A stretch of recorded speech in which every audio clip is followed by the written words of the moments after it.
روزہ عاشورہ خطبہ امام حسین۔ ناظرین، امام حسین نے اپنے اس خطبے میں اپنا تعارف فرمایا۔ اس کے بعد کوفہ والوں کو لکھے گئے خطوط کو آپ کے عراق آنے کی علت قرار دیا، یہاں تک کہ ان میں سے بعض کا نام بھی لیا جنہوں نے خطوط لکھے تھے اور اس وقت عمر سعد کے لشکر میں موجود تھے، اور ان کو ان کی دعوت یاد بھی دلا دی اور ذلت کو قبول نہ کرنے اور یزید کی بیعت نہ کرنے کی تاکید فرمائی۔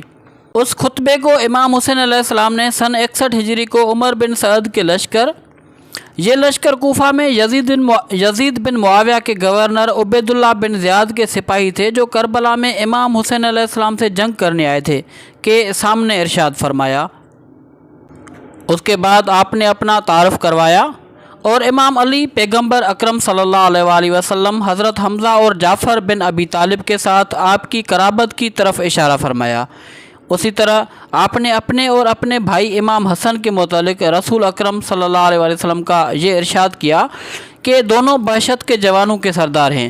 سنایا، اور کوفہ والوں سے کہا اگر اس حوالے سے میری باتوں پر اعتبار نہیں کرتے تو جابر بن عبداللہ انصاری، ابو سعید خدری، سہل بن سعد سعدی، زید بن ارقم اور انس بن مالک جیسے صحابہ سے پوچھیں جو ابھی بھی زندہ ہیں۔ اس کے بعد رسول خدا کے ساتھ اپنی نسبت اور قرابت کو مد نظر رکھتے ہوئے فرمایا کہ وہ کیوں آپ کو قتل کرنا چاہتے ہیں؟ کیا ان میں سے کسی کو قتل کیا ہے یا کسی کا مال چرایا ہے یا کسی پر کوئی کاری ضرب لگایا ہے؟ اس کے بعد شبس بن ربعی، حجار بن ابجر، کیس بن اشعث اور یزید بن حارث جو آپ کے نام کوفہ والوں کے بھیجے گئے خطوط کو کاتبین میں سے تھے، سے مخاطب ہو کر فرمایا کہ یہ لوگ نہیں تھے جنہوں نے مجھے خط لکھ کر کوفہ بلایا تھا۔ حضرت امام حسین علیہ السلام نے عمر بن سعد کے سپاہیوں سے اپنی بات سننے کی درخواست کی تاکہ آپ کوفہ آنے کی علت بتا سکیں، تو بچے اور عورتیں رونے لگی۔ امام حسین علیہ السلام نے حضرت عباس اور علی اکبر سے انہیں خاموش کرنے کا حکم دیا اور وہ معروف جملہ کہا، خدا کی قسم انہیں خاموش کریں، خدا کی قسم ابھی بہت رونا باقی ہے، اپنی زبان پر ادا فرمایا۔ اسی طرح جب امام حسین نے عمر سعد کے لشکر سے فرمایا کہ اگر آپ کی باتوں پر اعتبار نہیں تو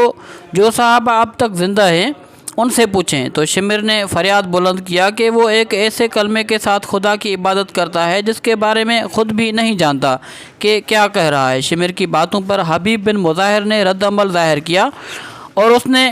کہا خدا نے تمہارے دلوں پر مہر لگا دی ہے۔ تاریخ اسلام کے معاصر محقق محمد ہادی یوسفی گروی کے مطابق شمر کے ذریعے امام حسین کی تقریر کو روک دینا حقیقت میں عمر سعد کی سپاہیوں پر امام حسین کے کلام کی تاثیر سے ڈر کر کیا گیا تھا۔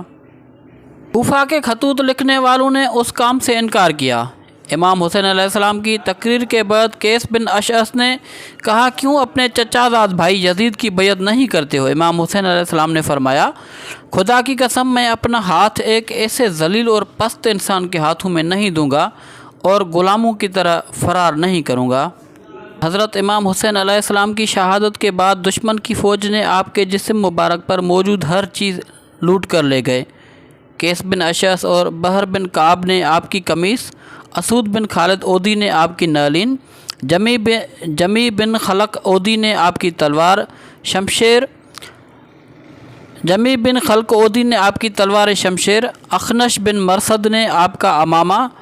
بجدل بن سلیم نے آپ کی انگوٹھی اور عمر سعد نے آپ کا زرہ چھین لیا تھا۔ اس کے بعد دشمن نے خیموں پر حملہ کیا اور ان میں موجود تمام سامان لوٹ لیا اور اس کام میں ایک دوسرے پر سبقت لے جاتے تھے۔ شمر امام سجاد کو قتل کرنے کی خاطر دشمن کے ایک گروہ کے ساتھ خیموں میں داخل ہوئے، لیکن حضرت زینب اس کام میں رکاوٹ بنی۔ بعض مورخین کے مطابق دشمن کے بعض سپاہیوں نے شمر کے اس کام پر اعتراض کیا اور اسے اس کام سے باز رکھا۔ ابن سعد نے اہل حرم کو ایک خیمے میں جمع کرنے کا حکم دیا، پھر ان پر بعض سپاہیوں کی پہرے لگا دیا گیا۔